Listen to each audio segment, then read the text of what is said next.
ఓం గం గణపతయే నమః. స్వర్ణలక్ష్మీ నమస్తే అస్తు. పరబ్రహ్మ స్వరూపిణి రాజ్యం దేహి ధనం దేహి సర్వకామాంచ దేహి మే.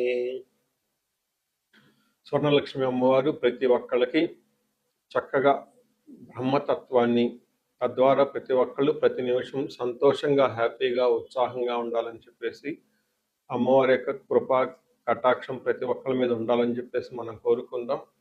అమ్మవారిని ప్రార్థిద్దాం. అంతేకాకుండా ప్రతి ఒక్కళ్ళకి కూడాను రాజ్యం దేహి అమ్మవారు ఒక అథారిటీని, ఒక పవర్ని, ఒక స్టేటస్ని, ఒక దర్పాన్ని ప్రతి ఒక్కరికి ఇవ్వాలని చెప్పేసి కోరుకుంటూ, దీనితో పాటుగా ధన సమృద్ధి, ధనం అనేది ప్రతి ఒక్కరికి ఉండాలని, చక్కగా వాళ్ళ ఇంటి నిండా బ్యాంక్ అకౌంట్ నిండా ఎక్కడ పెట్టినా ధనం ఉండాలని, ప్రతి ఒక్కరికి ధనం లేదు అన్న ఒక ఫీలింగ్ అనేది వాళ్ళకి రాకుండా సమృద్ధిగా ధనం ఉండాలని చెప్పేసి అమ్మవారిని ప్రార్థిస్తూ, దీనితో పాటు సర్వకామాంక్ష దేహిమి అంటే మన మనసులోకి వచ్చిన ప్రతి కోరిక కూడా అమ్మవారి తక్షణమే నెరవేర్చాలి. ఈ విధంగా అమ్మవారి యొక్క కృపా కటాక్షం మన మీద ఉండాలి. 12 రాసుల వారు కూడా చక్కగా అభివృద్ధి జరిగి ఎంతో ఉత్సాహంగా ఉన్నతంగా ఎదగాలని చెప్పేసి మనం కోరుకుందాం. ఇప్పుడు మనం జూన్ మంత్ యొక్క రాశి ఫలాలు చెప్పుకుందాం. జూన్ మంత్ రాశి ఫలాలు చెప్పుకుంటే ఈ జూన్ మాసంలో మనకి 2-3 రకాల విశిష్టతలు ఉన్నాయండి. అవి తెలుసుకుందాం. ఫస్ట్ ఈ జూన్ మంత్ మనకి అధిక జ్యేష్ఠ మాస పౌర్ణమితో స్టార్ట్ అయ్యి నిజ జ్యేష్ఠ మాసం పౌర్ణమితో ఎండ్ అయిపోతుందని మీరు గమనించాలి. అయితే ఈ యొక్క 2 పౌర్ణముల మధ్య ఈ యొక్క జూన్ మంత్ ఉండటంతో ఇందులో 2-3 రకాలైన విశిష్టతలు ఉన్నాయి. ఈ మాసంలో ఫస్ట్ 2 శని త్రయోదశులు వస్తున్నాయండి. 2 శని త్రయోదశులు చాలా చాలా రేరుగా వస్తాయని గమనించుకోవాలి. కొన్నిసార్లు శని త్రయోదశి 4-5 నెలలకు కూడా రాలేదు. పోయిన సంవత్సరం ఐ థింక్ ఇదే విధంగా జరిగింది.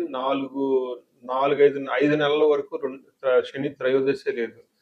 చాలా మంది పూజలు చేసుకోవాలన్నా కానీ శనికి సంబంధించిన ఏమైనా పరిహారాలు చేసుకోవడానికి శని త్రయోదశి చాలా బెస్ట్ది. అలాంటిది శని త్రయోదశులు 2 వస్తున్నాయని గమనించుకోవాలి. వీటితో పాటుగా చాలా మందికి ఎప్పుడైతే అమావాస్య వెళ్ళిపోయిందో మనకి నిజ జ్యేష్ఠ మాసం స్టార్ట్ అవుతుందంటూ చాలా మందికి పెళ్లిళ్ళు సీజన్ వస్తుందని మనం చెప్పుకోవాలి. పెళ్లిళ్ళకి చాలా అనుకూలమైన టైం అని గమనించాలి. ఇంకొక ముఖ్యమైన విషయము లాస్ట్ అంటే జూన్ ఎండ్లో మనకి ఏరువాక పున్నమి అని వస్తుంటుంది. ఇది రైతులకు ప్రత్యేకంగా చాలా చాలా ముఖ్యమైన రోజు. ఆ రోజున అందరూ అరకలు కట్టుకుంటారు. ఎద్దులకి చక్కగా మనకేమంటారు అలంకరణ చేసుకొని గుడుల చుట్టూ తిరుక్కొని అక్కడ నుంచి అరక కట్టుకొని ఊళ్ళల్లోకి వెళ్ళిపోయేసి పొలం దున్నటం స్టార్ట్ చేస్తారని గమనించాలి. సో ఇది కూడాను ఇప్పటికి కూడాను ఇది మనకి ఎప్పటి నుంచో ఉన్న ఒక సనాతన ధర్మంలో భాగంగా ఎద్దులను పూజ చేయటం, వాటిని నందీశ్వరులుగా భావించుకోవటం, గుడుల చుట్టూ 3 రౌండ్లు తిప్పుకోవటం, భజనలు పెట్టుకోవటం, దండారా వేయటం ఈ పనులను చేస్తూ ఉంటారు. ఒక ఉత్సాహంగా టోటల్ విలేజెస్ కూడా చాలా చక్కటి వాతావరణంలో ఇవన్నీ జరుపుకుంటూ ఉంటారని గమనించాలి. సో ఇది ఈ జూన్ మంత్లో ఉన్న యొక్క విశిష్టతలు, ముఖ్యమైన పండగలు, అలానే ముఖ్యమైన ఇంపార్టెంట్ డేట్లను మనం చెప్పుకున్నాం. ఇప్పుడు ఇంకొకటి చెప్పుకోబోతున్నాం. అది జ్యోతిష శాస్త్రం ప్రకారంగా గ్రహాల గురించి. జూన్ మాసంలో 5 గ్రహాలు మారుతూ ఉన్నాయండి.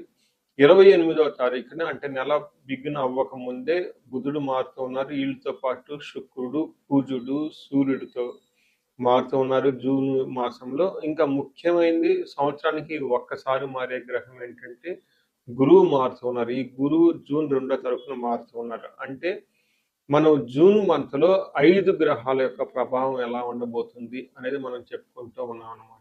నమస్తే. మనం సింహరాశి చూస్తే ఈ యొక్క జూన్ మంత్లో కొంచెం మిక్స్డ్గా ఉండే అవకాశం ఎక్కువగా ఉంటుంది. కొంచెం ఛాలెంజింగ్గా ఉంటుంది. జనరల్గా సింహరాశి వాళ్ళకి ఏలినాటి శని యొక్క ప్రభావంతో ఉండటంతో కొంచెం ప్రాబ్లమాటిక్గా ఉంది. అయితే గురువు మారటం వల్ల ఇంకా కొంచెం ప్రాబ్లమ్స్ అధికమయ్యే అవకాశం ఉంటుంది. దానితో పాటుగా జూన్ మంత్లో ఇంకా కొంచెం వేరే గ్రహాలు కూడా అంత ప్రతికూలంగా ఉండటంతో అంత అనుకూలంగా ఉండదు. జాగ్రత్తగా ఉండవలసిన మాసం అని మీరు గమనించుకోవచ్చు. ఇందులో మనం ఫస్ట్ నక్షత్రాలు చూసుకుంటే మఖ 1, 2, 3, 4 పాదాలు, పుబ్బ 1, 2, 3, 4 పాదాలు, ఉత్తర ఫస్ట్ పాదం అంతా ఇందులో ఉంటుంది. పేరు బలం గనుక చూసుకుంటే వీళ్ళకి మా, మీ, మీ, మా, మీ, ము, మేమో, టాటి, టూటే అన్న అక్షరాలంతా కూడా ఎవరికైనా వాళ్ళు బాగా ఫస్ట్ లెటర్ ఈ యొక్క పేర్లతో, ఈ యొక్క అక్షరాలతో ఉంటే వాళ్ళది కూడా సింహరాశిని గమనించాలి. సో వీళ్ళకి గ్రహాలు మారటంతో ఏమవుతుంది? వీళ్ళకి లఘు గోచారము, సూక్ష్మ గోచారం అన్న ఒక కాన్సెప్ట్‌లో మన మహర్షులు సింపుల్ వర్డ్స్‌లో సంస్కృతంలో చెప్పడం జరిగింది. ముందు అది తెలుసుకొని దాన్ని మనం రియల్ లైఫ్‌లో ఎలా కాంప్రహెండ్ చేయాలో చూద్దాం. ఫస్ట్ ఇందులో విత్త లాభం, దేహరుజం, పుష్టిం, అర్థప్రాప్తిం అని చెప్తారు. అంటే వీళ్ళకి 11వ స్థానంలో సూర్యుడు ఉండటం వల్ల లాభప్రదంగా ఉంటుంది అని గమనించుకోవాలి. అలానే 9వ స్థానంలో కుజుడు ఉండటం వల్ల ఆరోగ్యం, అనారోగ్యంగా అంతా సరిగా ఉండదు. సపోర్ట్ ఇవ్వదని తెలుసుకోవాలి. శుక్రుడు 11వ స్థానంలో ఉండటం వల్ల ధన ప్రకారం వస్తుంది. బుధుని వల్ల అఖిల పుష్టిం, శారీరకంగా పుష్టిగా ఉంటారని చెప్పుకోవచ్చు. అంటే టోటల్‌గా కొంచెం బాగా మిక్స్‌డ్‌గా ఉంటుందని తెలుసుకోవచ్చు. కుజుడు ఇబ్బంది పెడుతున్నాడని కూడా గమనించాలి. ఇందులో మీరు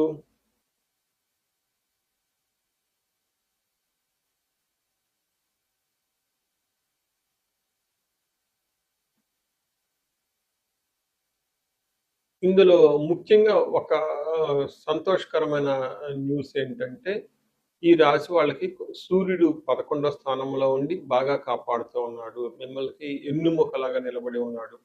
అంటే ఈ మంత్ గురువు సరిగా ఉండడు, తర్వాత శని సరిగా ఉండడు, కుజుడు కూడా సరిగా ఉండడు. కానీ సూర్య భగవానుడు గ్రహరాజు కాబట్టి ఆయన చాలా స్ట్రాంగ్‌గా ఉండి మంచి సపోర్ట్ అయితే ఇస్తూ ఉంటారు.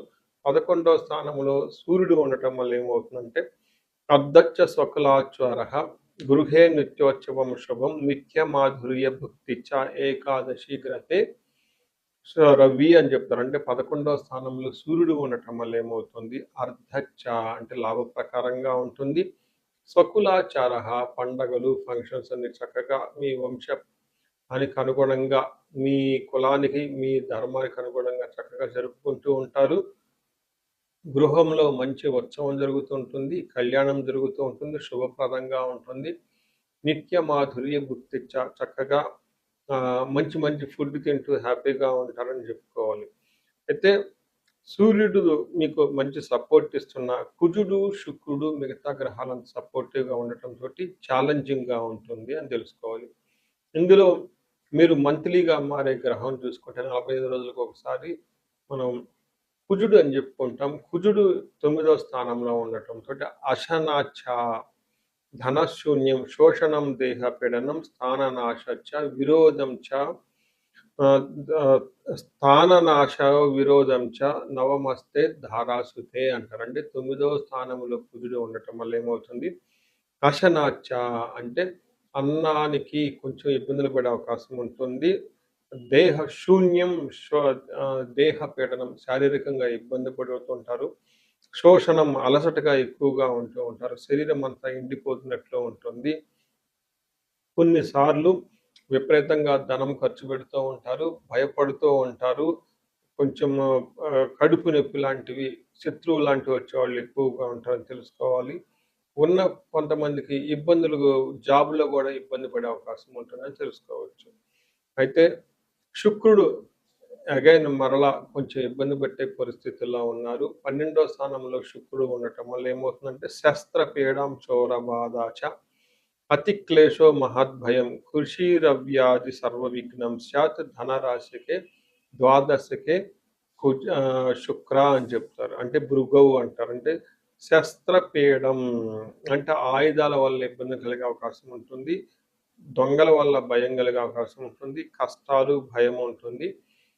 వ్యవసాయము లేదా బిజినెస్‌లు చేస్తే అందులో సరిగా కలిసి రాకుండా ఆటంకాలు వస్తాయని తెలుసుకోవచ్చు. అంటే ఏ ప్రకారంగా చూసుకున్నా వీళ్ళకి ఒక 70% ప్రతికూలంగా ఉంది. ఒక 30% మాత్రమే అనుకూలంగా ఉంది అని గమనించుకోవచ్చు. ఈ రాశి వాళ్ళు పరిహారాలు చూసుకుంటే ముఖ్యంగా ఏలినాటి అష్టమ శని ఉండటంతోటి శని పిప్పలాద స్తోత్రం చదువుకోవటం, శనికి సంపూర్ణమైన శాంతి పూజలు చేపించుకోవటం చాలా ముఖ్యం. శనికి సంపూర్ణమైన శాంతి పూజలతో పాటు నవగ్రహాలకు చుట్టూ తిరగటం కూడా ఇంకా చాలా ఇంపార్టెంట్.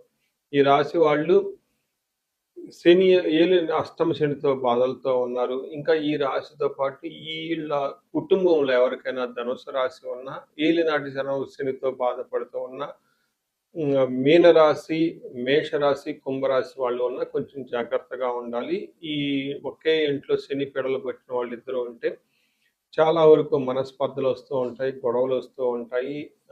ఫ్యామిలీలో అశాంతి ఎక్కువగా నెలకొని ఉంటుంది. సింపుల్ ఈజీ రెమెడీ ఏంటంటే ఒకసారి జాతకం చూపించుకొని చక్కగా పరిహారాలు చేసుకుంటే ఈ రాశి వాళ్ళు చక్కగా ముందుకెళ్ళే అవకాశం ఎంతో ఎక్కువ ఉంటుంది. ఈ రాశి వారికి అష్టైశ్వర్యాలు కలగాలని చెప్పేసి మనం కోరుకుందాం. మనం ఇప్పుడు రెమెడీస్ చూసుకుంటే ముఖ్యంగా నేను అందరికి సలహా ఇచ్చేది ఏంటంటే మీ వయసు కనుక 35-45 ఉండి ఎక్కడ లైఫ్‌లో మీరు ఆగిపోయారు. ఇప్పటిదాకా గ్రోత్ ఉండి, చక్కగా ఒక మేనేజర్ పొజిషన్‌లో ఉండి, ఉన్నతంగా ఉండి, కానీ లైఫ్ ఇప్పుడనేది మీకు ఛాలెంజింగ్‌గా ఉంది. దీన్ని మనం జనరల్‌గా మిడ్ లైఫ్ క్రైసిస్ అని చెప్తూ ఉంటారు చాలామంది. బట్ జ్యోతిష శాస్త్రంలో మిడ్ లైఫ్ క్రైసిస్ ఎందుకు వస్తుందనేదాన్ని చాలా చక్కగా వివరించడం జరిగింది. ఆ టైంలో మీకు శాపాలనేవి యాక్టివేట్ అవుతూ ఉంటుంది. ఆ టైంలో మీకు గ్రహ దోషాలని ఉంటాయి. ఈ గ్రహ దోషాలు కూడా మీకు యాక్టివేట్ అవుతూ ఉంటాయి. ఇది ఒక్కసారి మీరు ఇన్ కేస్ మీ ఏజ్ గనుక అలా ఉండి, అప్పటిదాకా బాగుండి, మధ్యలో మేము లైఫ్‌లో స్ట్రక్ అయిపోయాము. గ్రోత్ లేదు, డైరెక్షన్ లేదు, సరిగ్గా ఇంప్రూవ్‌మెంట్ లేదు, రిలేషన్‌షిప్స్‌లో ప్రాబ్లమ్స్ వస్తూ ఉన్నాయి. ఎలా ఎళ్ళాలో కన్‌ఫ్యూజన్‌లో ఉన్నారు అనుకున్నప్పుడు ఖచ్చితంగా ఒకసారి జ్యోతిష శాస్త్రంలో మీ ఇండివిడ్యువల్ హారోస్కోప్ చూపించుకోండి. అందులో టోటల్ శాపాలు ఏమైనా ఉన్నాయా స్కాన్ చేసుకొని అవి ఇప్పుడు యాక్టివ్‌గా ఏమైనా ఉన్నాయో తెలుసుకోవడం చాలా చాలా ముఖ్యం. ఇప్పటిదాకా మనం చెప్పుకున్న ఈ గోచార ఫలితాలు మీకు ఒక 30-40% మాత్రమే ఎఫెక్ట్ అవుతాయి. 100% మీ జాతకం కరెక్ట్‌గా ఎలా ఉందని తెలుసుకోవడానికి ఇండివిడ్యువల్ జాతకం చూపించుకోవడం చాలా ఇంపార్టెంట్. అందులో ఉన్న దశలు ఎలా ఉన్నాయి, భుక్తులు ఎలా ఉన్నాయి చూసుకొని చక్కగా పరిష్కారాలు చేసుకొని, పరిహారాలు చేసుకుంటే లైఫ్ అనేది 10 రెట్లు ముందెళ్ళే అవకాశం ఎక్కువగా ఉంటుంది. చాలామందికి ధనానికి ఇబ్బంది పడిపోతూ ఉంటారు. అప్పటిదాకా ధనం ఫ్లో ఉంటుంది. సడన్‌గా ధనం ఫ్లో ఆగిపోయి ఉంటుంది. వాళ్ళు స్వర్ణలక్ష్మి విశేష హోమం చేపించుకోవటం, కుబేర పాశుపతం చేపించుకోవటం చాలా ముఖ్యం. దీనితో పాటు చాలామంది భార్యాభర్తల మధ్య అన్యోన్యత అనేది లేకుండా చాలా ఇబ్బంది పడిపోతూ ఉంటారు.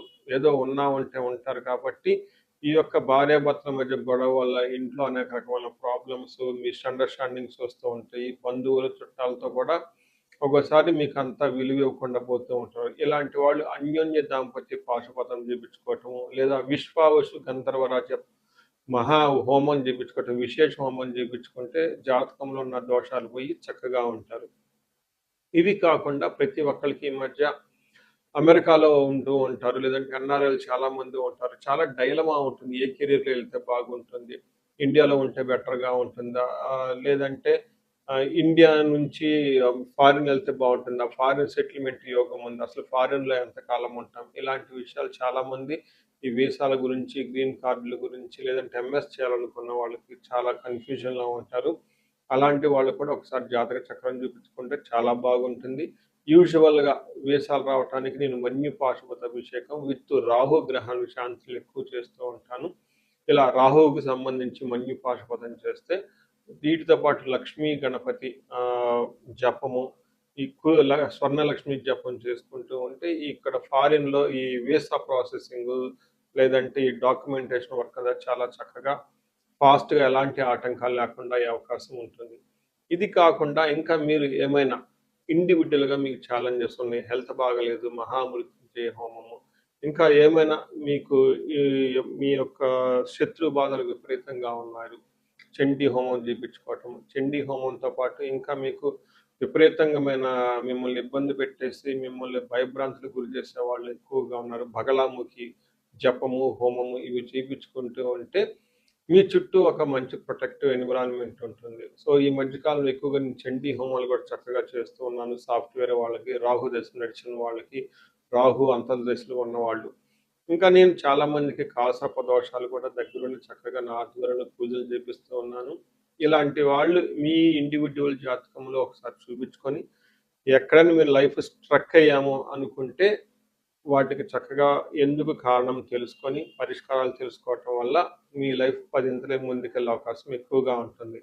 మీ అందరికి అష్టలక్ష్మి కృప కలగాలని, అలానే అష్టైశ్వర్యాలు భోగభాగ్యాలు కలగాలని చెప్పేసి నేను కోరుకుంటున్నాను. నమస్తే.